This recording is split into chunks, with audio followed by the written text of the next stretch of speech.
Hi, my name's Charity Lavelle, and I was asked to do a short video about being black in America. I just wanted to share my experiences from being a young man to the man I am now, of my experiences.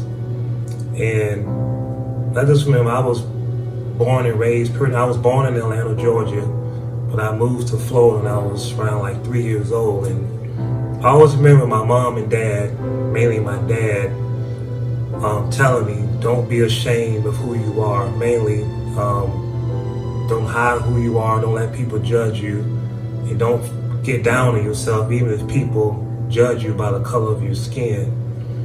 And I didn't really know what that meant, but everything my dad told me, I took it to heart.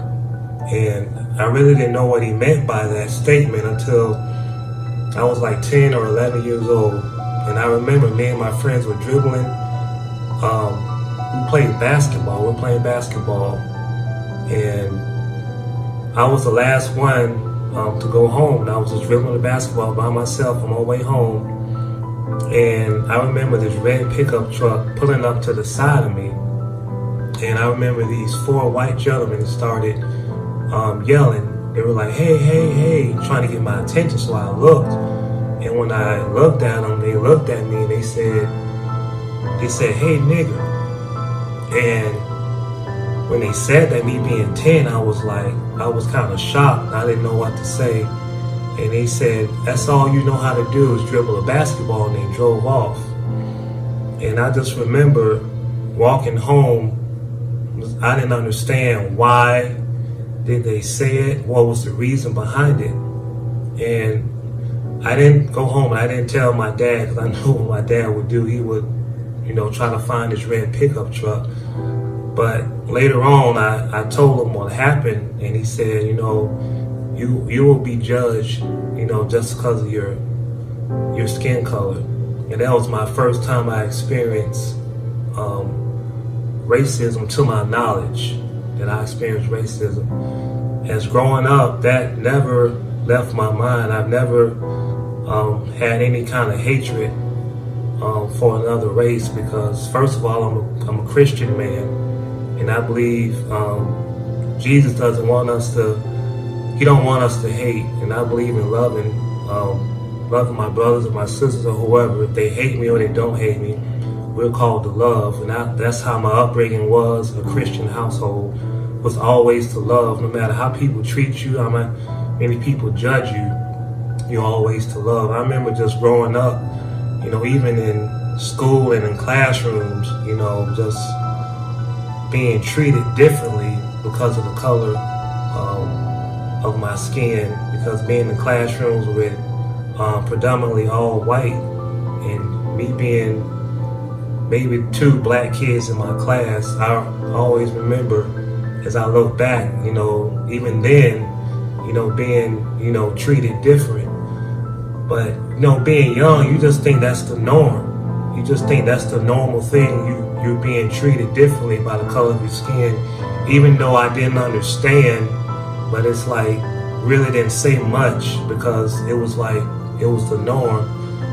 And as I got older, even in my teens, still experiencing being judged by the color of your skin. If you're going to a store, being judged, being followed.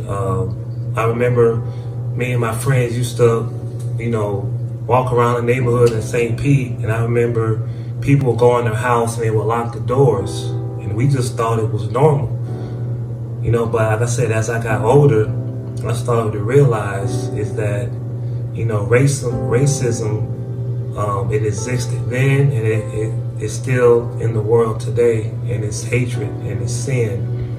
And even as I got older, I experienced times where I have been pulled over by the police, false identification. Even here in Youngstown, it was a situation where I got pulled over. I remember coming home telling my wife, they asked me to get out of the car, and for no reason.